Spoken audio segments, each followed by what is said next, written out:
Deus. Evangelho de João, capítulo de número 14. Nós iniciamos uma série de mensagens no Evangelho de João, capítulo 14. Em tese, tinha falado em 3 mensagens. Mas eu não consegui esgotar esse conteúdo dos primeiros 14 versos, que é a primeira sessão desse capítulo.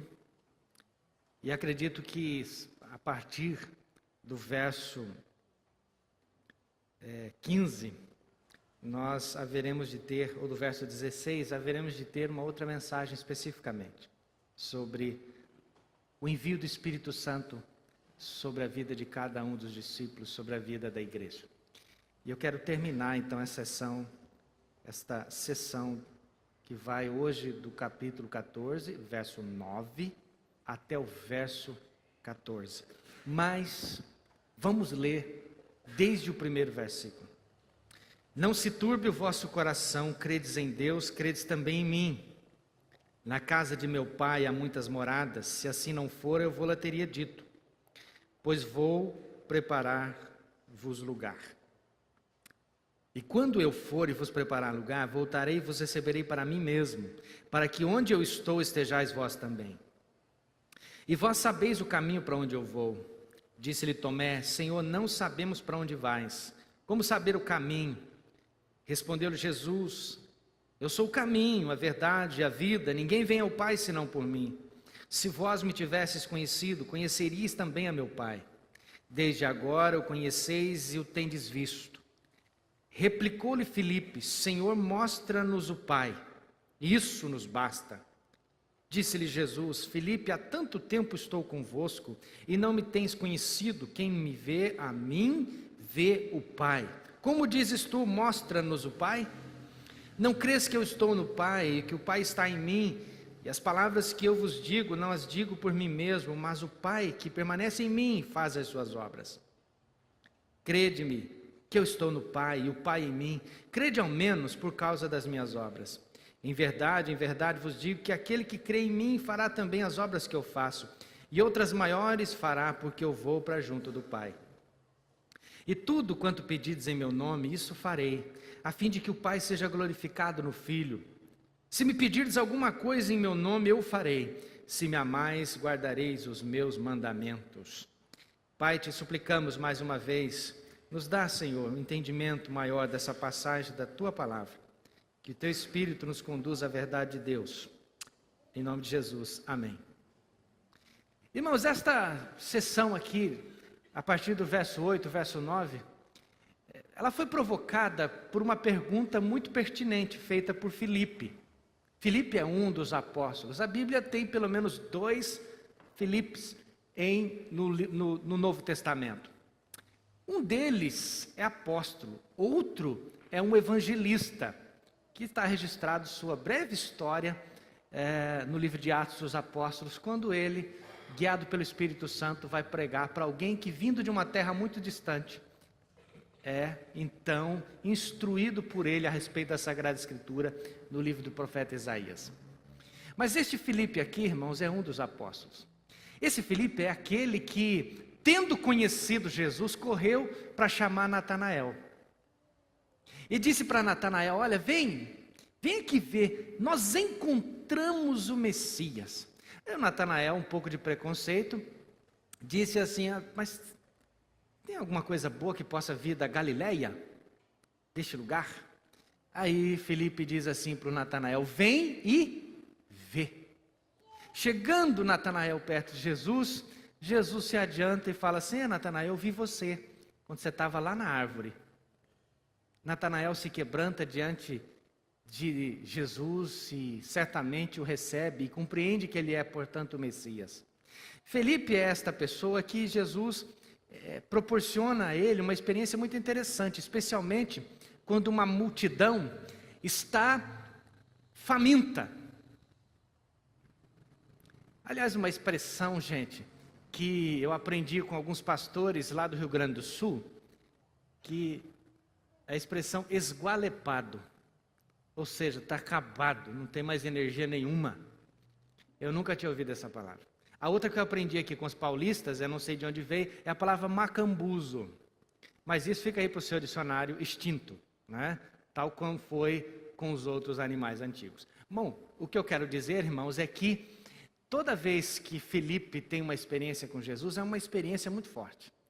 E ele vê Jesus milagrosamente multiplicar pães e peixes e alimentar uma grande multidão.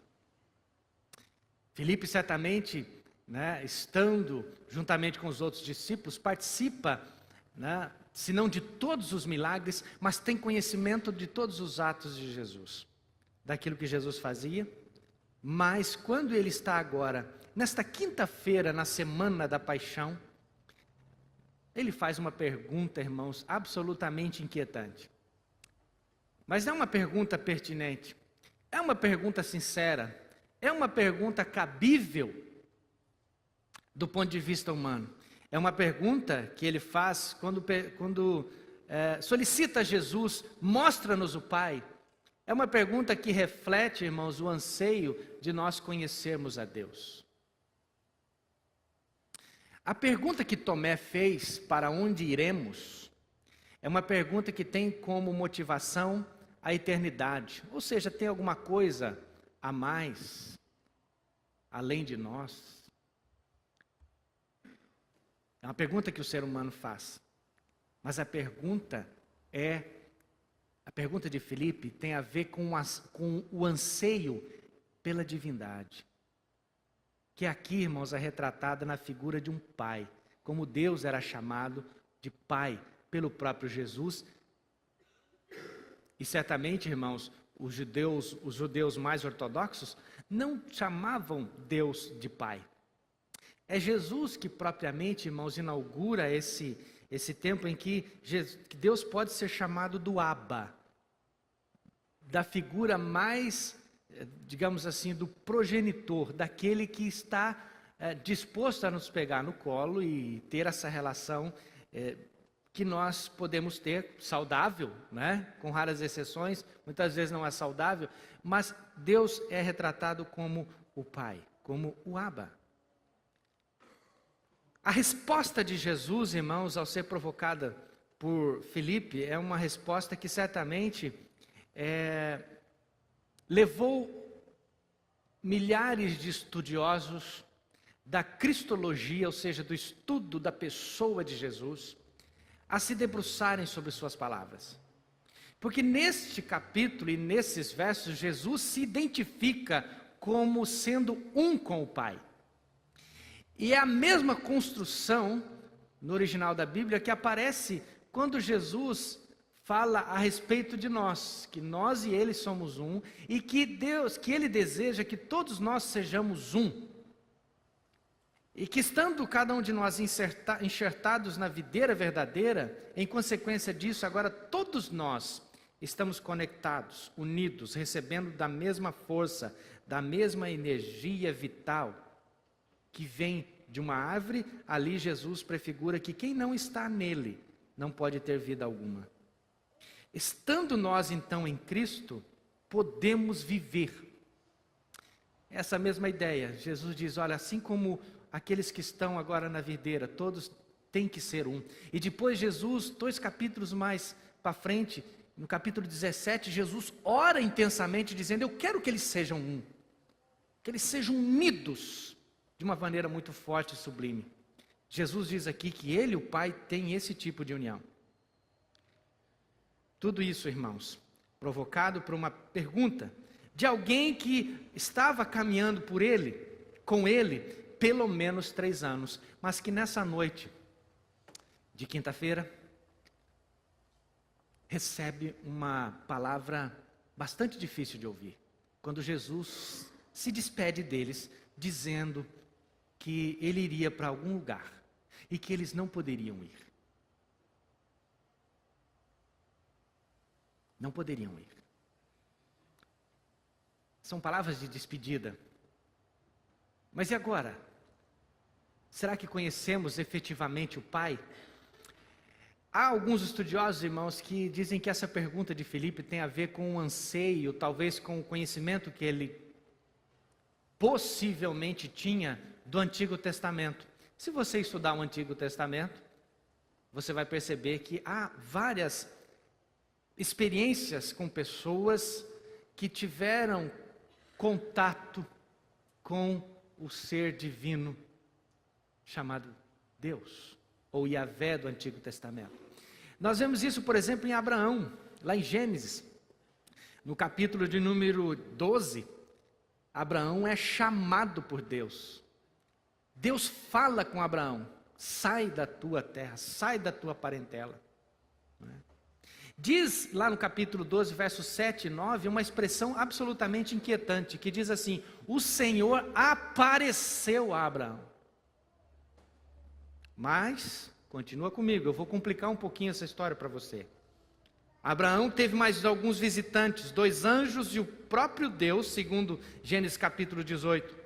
Alguns estudiosos afirmam, irmãos, que todas as vezes em que Deus é retratado no Antigo Testamento como tendo uma forma, como reconhecido numa figura humana, ou como reconhecido com alguma coisa que se parece, né, com algo palpável, alguns estudiosos afirmam que são aparições de Jesus pré-encarnado.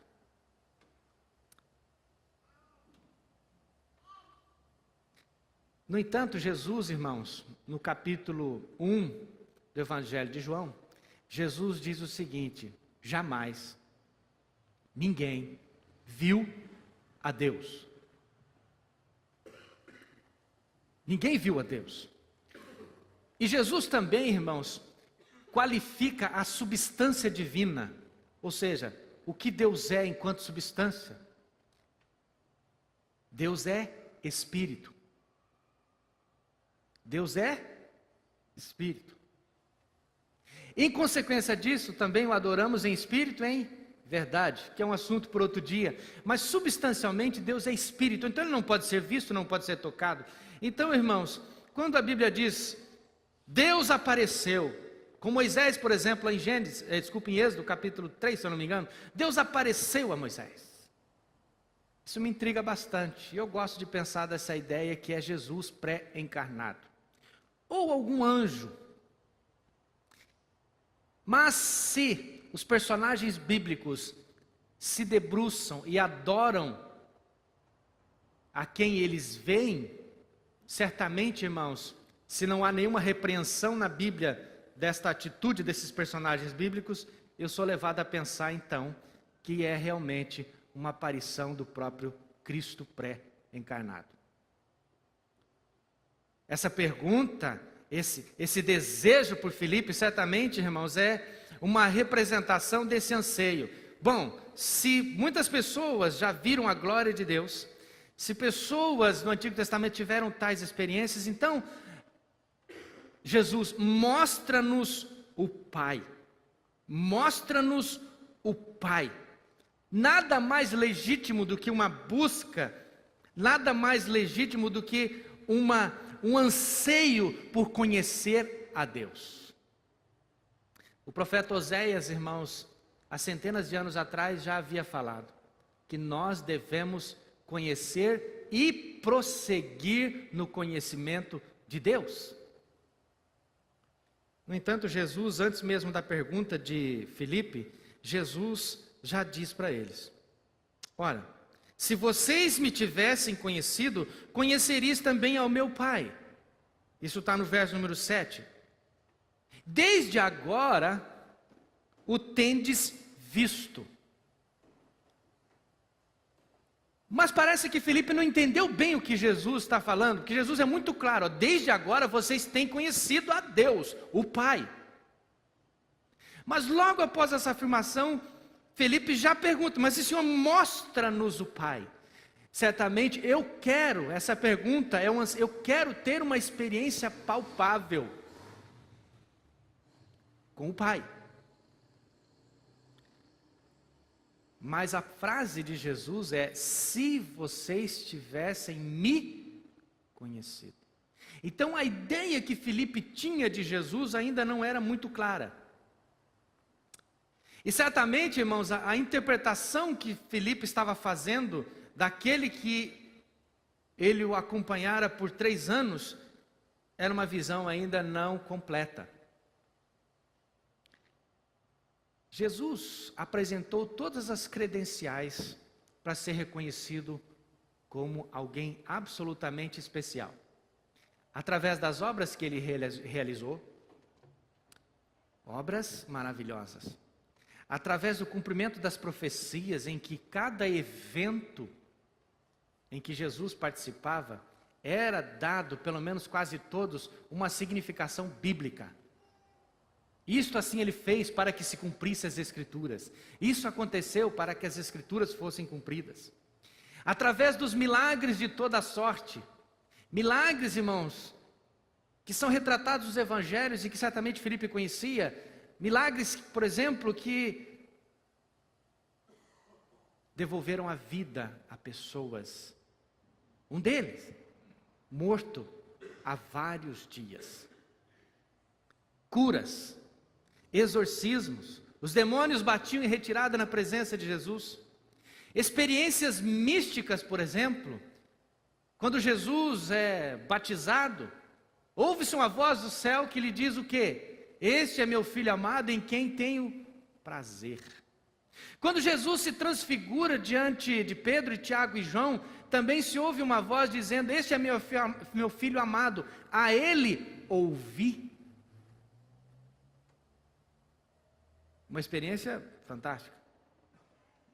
Os sermões de Jesus, poderosos a ponto das pessoas reconhecerem, ele não fala como os fariseus, mas ele fala como quem tem autoridade. Através dos ensinamentos de Jesus que transcendiam os limites ordinários da razão humana.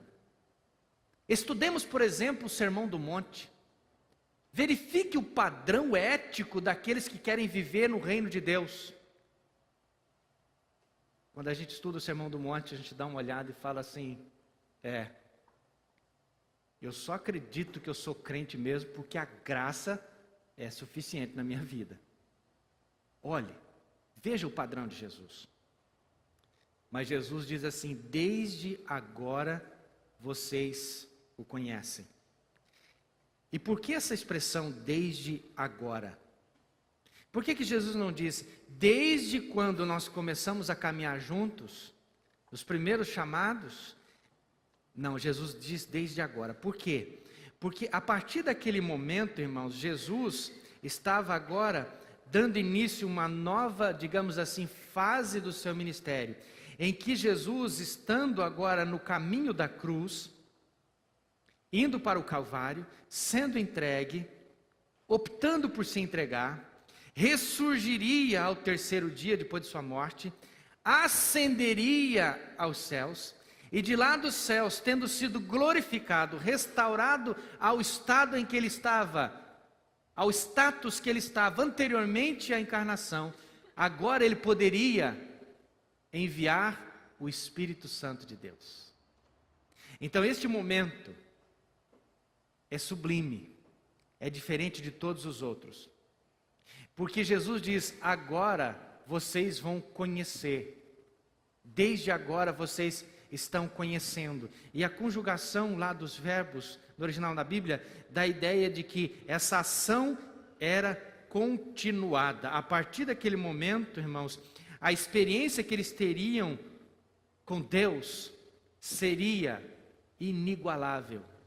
Porque Jesus agora se revelara a eles, não como aquele que teria o poder sobre a tempestade, que somente com a voz diria: acalma-te e emudece. Jesus não se revelaria como aquele agora que não tinha medo algum em dizer: ninguém vai me prender, não é minha hora.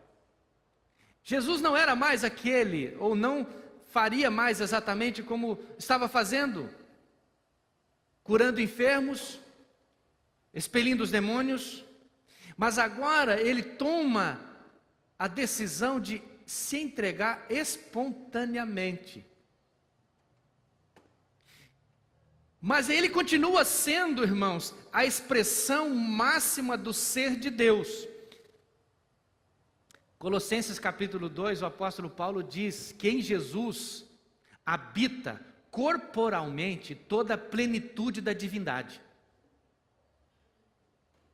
Nele habita plenamente, 100%, toda a plenitude da divindade. Mas esse Deus, que ali está, o Pai, que está ali sendo retratado em Jesus, não me encaixa, e não encaixava também em Filipe. Morrer, se entregar, morrer. Antes disso, ser pisado, ser cuspido, ser açoitado, crucificado, morrer. Não me encaixa. No entanto, irmãos, era absolutamente necessário, dentro do plano divino, que o Cristo se revelasse desta forma aos homens. Como preparação para o seu ministério consumado na cruz, Jesus agora diz: vocês vão me conhecer e prosseguir conhecendo de uma forma que vocês jamais tiveram experiência. Não seria agora o Cristo transfigurado em sua glória, seria o Filho do Homem sendo entregue na mão dos seus algozes. O Cristo encarnado em sua debilidade, irmãos, seria a expressão máxima, a revelação especial de Deus, desvendando, irmãos, agora, preste bem atenção no que eu vou falar. Agora, nesta forma do Cristo encarnado e entregue, Jesus está dizendo para nós que fatores essenciais da personalidade de Deus, o Pai, não, irmãos, fatores de ordem física, como Filipe gostaria talvez de ter a experiência, mas agora fatores de ordem espiritual do Pai estariam agora sendo revelados a eles.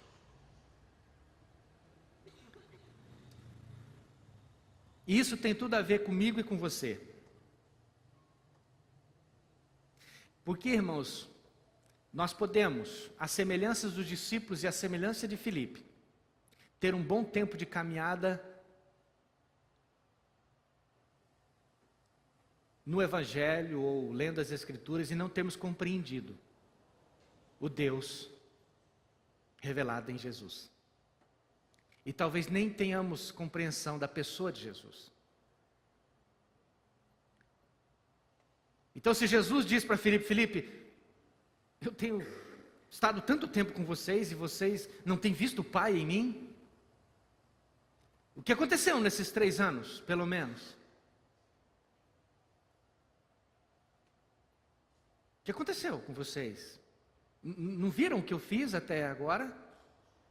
Não estão vendo todas as coisas? Não estão interpretando as coisas? Essa é uma pergunta muito pertinente, irmãos. Que pode ser, irmãos, que existem pessoas perdidas dentro da igreja. Perdidas dentro do movimento chamado Evangelho. Perdidas completamente dentro de uma religião.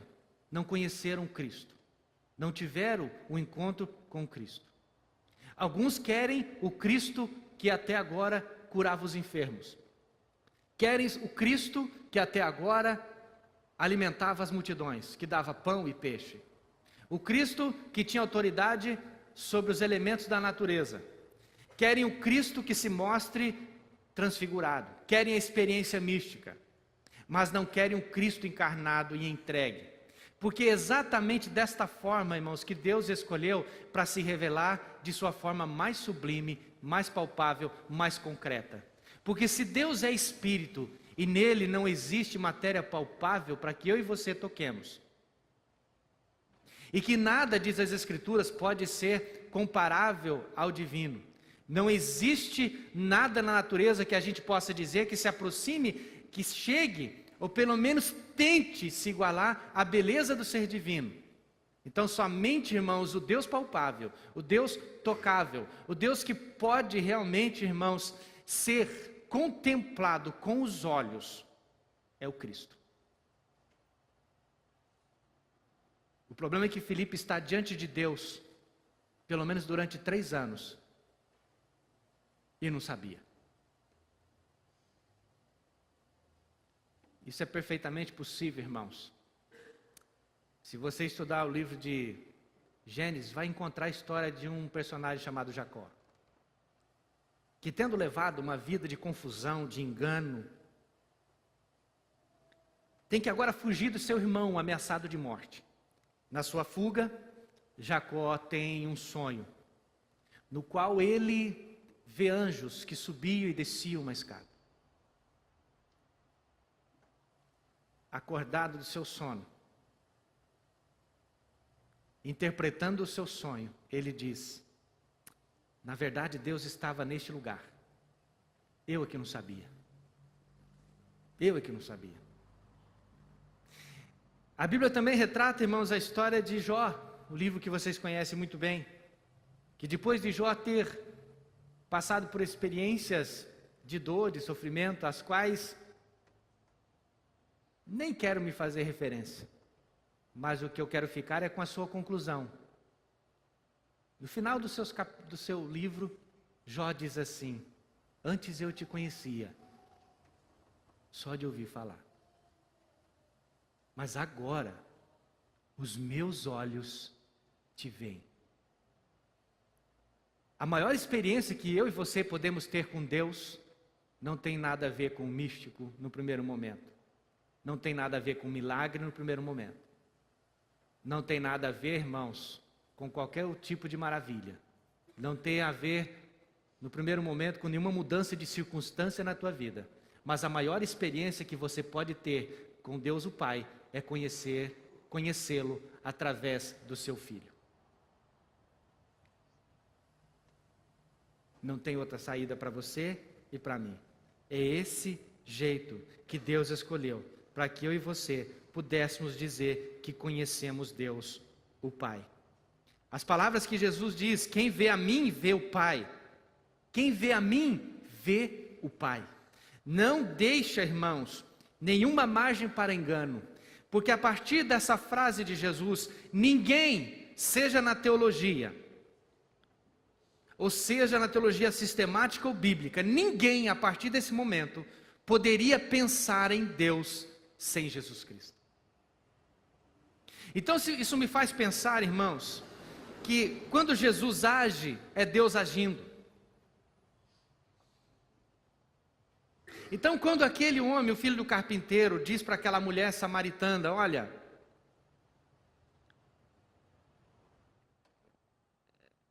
você tem vários maridos, nenhum deles é teu, mas eu vou te ensinar como é que adora a Deus.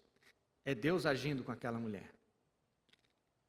Quando Jesus tem uma experiência de uma mulher que está prestes a ser apedrejada por causa de um pecado, e que Jesus, tendo feito a sua intervenção naquela situação, a despede dizendo: vai-te, não peques mais, os teus pecados estão perdoados. É o caráter de Deus sendo ali manifesto.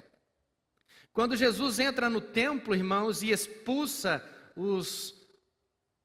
aqueles que estavam negociando em nome da fé, e dizendo: olha, que essa casa aqui tem que ser um lugar de oração, é Deus agindo ali, é como Deus faz, é como Deus pensa.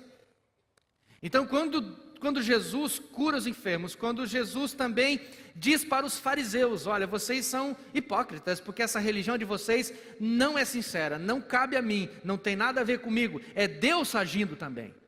Nenhum pensamento de Jesus é dissociado do pensamento de Deus, e nenhum pensamento de Deus é dissociado do pensamento de Jesus. Nós temos bastante dificuldade muitas vezes de entender a Trindade. Louvado seja Deus, porque a Trindade é realmente um mistério. Ela não cabe na nossa cabeça. E tem que ser um mistério, porque Deus é, por natureza, misterioso. Paulo diz, irmãos: quem conheceu a mente do nosso Senhor? Quem primeiro deu a Ele para que dele receba alguma coisa? Quão insondáveis são os seus juízos, inescrutáveis são os seus caminhos. Então, irmãos, tire da sua cabeça a ideia de que você vai compreender totalmente Deus. Você não vai. E a palavra que Jesus utiliza aqui para conhecer tem a ver com conhecimento através de experiência, e não um conhecimento através de um acúmulo de informações. Existe uma diferença muito grande entre nós estudarmos a Bíblia toda para investigarmos quem é Jesus e acumularmos um monte de informações sobre eles aqui na nossa cabeça.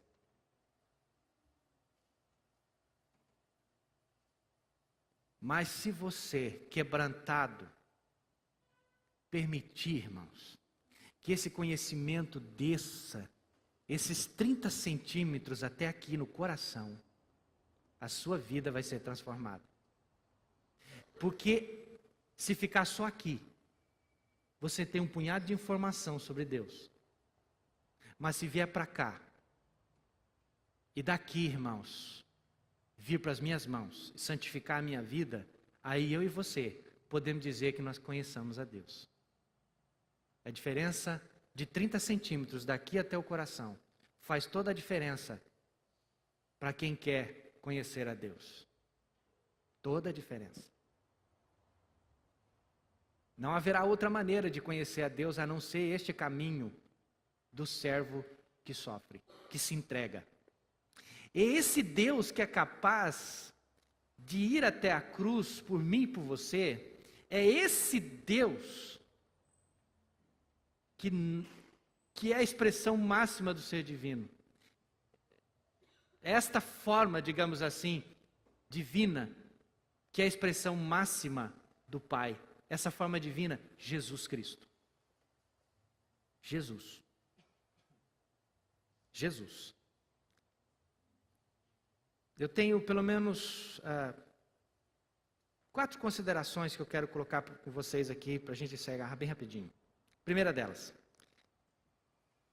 Depois de conhecer Jesus, ele afirma que nós faremos maiores obras do que aquelas que ele fez. Como assim? Eu vou fazer mais obras do que Jesus? É ele que está dizendo. Mas Jesus fez tanta coisa fantástica, como é que eu vou fazer tudo isso? John MacArthur, um estudioso bíblico, tem uma resposta muito interessante sobre isso. E que eu penso que é a resposta mais coerente. Quando Jesus fala que nós faríamos obras maiores, quem cresce nele desta forma que eu estou te falando, quem cresce nele faria obras ainda maiores, é uma referência à extensão. Ou seja, Jesus, através da igreja, faria com que o evangelho alcançasse o mundo. Enquanto Jesus, irmãos, teve o seu ministério localizado nas regiões circunvizinhas da Galileia, veio para os seus. A igreja agora é lançada, enviada ao mundo para espalhar a semente do evangelho. E espalhando o evangelho, espalhamos Jesus. Então, em extensão, faremos e podemos fazer obras ainda maiores.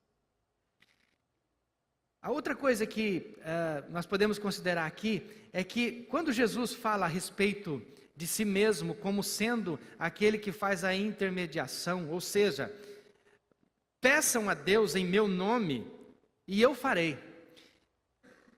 Peçam a Deus em meu nome e eu farei. O que é pedir em nome de Jesus? Às vezes nós consideramos a expressão em nome de Jesus depois da nossa oração como sendo a tecla Enter do nosso computador. Depois que a gente digita todo o texto, ou quer dar algum comando para o computador. Se a gente não der Enter, ele não faz o que tem que fazer. Em nome de Jesus não significa que Deus fará tudo o que fizermos, o que quisermos, né? Só pelo fato de acrescentarmos a expressão em nome de Jesus à oração. Mas orar em nome de Jesus é se identificar com os propósitos de Jesus na proporção em que a nossa vontade se coaduna, se nivela, se iguala à vontade dele. Quando Jesus diz aqui, pedir em meu nome, irmãos, você não pode dissociar daquilo que ele está falando. Aquele que crê em mim fará obras ainda maiores. Então, enquanto nós oramos segundo o propósito de Deus, Deus tem prazer em responder às nossas orações. E assim acontece. Jesus, como expressão máxima do amor de Deus, ou do Pai, do ser de Deus, Ele espera que esse amor que eu e você devotamos a Ele, redunde em missão, redunde em serviço. De nada adianta, irmãos, também, nós não fazermos nada com essa mensagem que queima o nosso coração. Jesus diz no verso 15, se vocês me amam, guardam os meus mandamentos. Se você ama a Cristo, guarda os seus mandamentos. O que é que Jesus nos mandou fazer? Nós estamos aqui no momento de despedida. Jesus vai para a cruz, ressurge, por 40 dias se revela a mais de 500 pessoas. Mas antes dele ascender ao céu, Jesus diz para os seus discípulos, ide por todo o mundo e pregai o Evangelho. E eis que estou convosco todos os dias até a consumação dos séculos. É um mandamento de Jesus. Quem ama, obedece aos seus mandamentos. Novamente, tem que descer daqui, vem para cá, e vem para cá. E vai para a ação. Esta é a confiança que nós temos, que ao nos aproximarmos de Deus, pedindo segundo o coração dEle, almejando a sua obra, Ele tem o maior prazer em nos atender. Você já se rendeu ao senhorio de Cristo? Talvez você, nessa noite, queira fazer isso. Talvez você, nessa noite, compreendeu um pouco mais a respeito da pessoa de Jesus. E hoje, você quer dizer assim, a esse Cristo aí que eu quero me entregar. Porque eu não posso resistir a tamanho amor demonstrado. Um Deus que se abnega, um Deus que se entrega, que se esvazia. E que é capaz, sendo Deus em substância, assumir uma outra substância que é humana, para me representar, para morrer por mim, e faz isso de livre e espontânea vontade, deixando a preocupação sobre si mesmo e pensando em mim, vai para a cruz, tendo consciência de tudo que passaria antes de chegar até ela, e nela, e mesmo assim, se entrega. Não tem outro Deus que é capaz de amar tanto assim. E eu encerro, irmãos, com a expressão de Hebreus. No capítulo 1 do seu livro, o autor aos Hebreus diz o seguinte: havendo Deus outrora falado de muitas formas aos pais, pelos profetas, nesses últimos dias, Ele nos falou pelo Filho. Ele nos falou pelo Filho. Deixe-me dizer outra coisa para você. Ninguém pode falar alguma coisa a mais sobre Deus. Ninguém pode falar algo a mais sobre Deus que não esteja baseado na pessoa de Jesus. Porque se Jesus, irmãos, é a revelação especial de Deus, nada temos a conhecer de Deus acima dele. Então você, meu irmão, você que é um crente em Cristo, você não precisa correr atrás de revelação. Porque não tem mais nada mais sublime a ser revelado do que já foi revelado em Cristo. Ninguém pode falar em nome de Deus fora aquilo que está em Cristo. Muito crente tem frenesi, tem esquisitice evangélica. Falando que teve experiência com Deus, mas não conheceu nem o próprio Cristo revelado.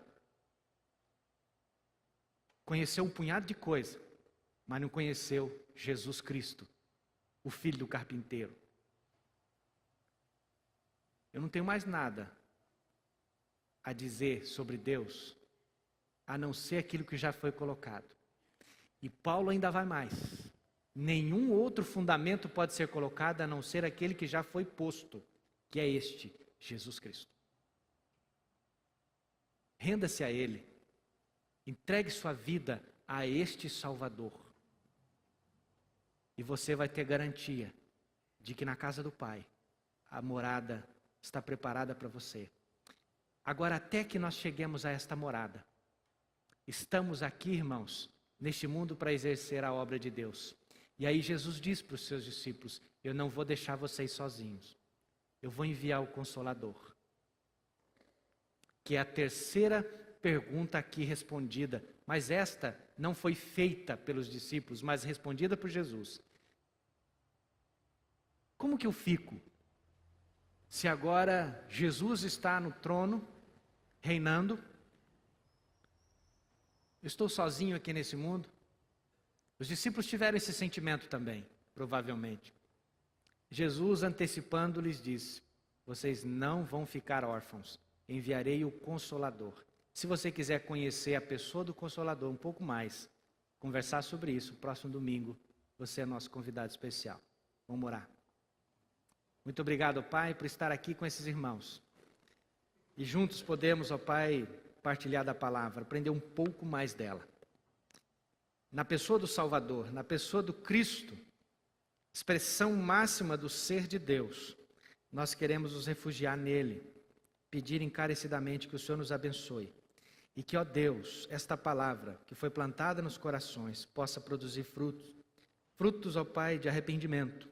E que pessoas, ó Pai, possam se render ao Senhor. A obra é do Senhor. Então, Deus, nós confiamos no Senhor, esta palavra entregue. Em nome de Jesus. Amém.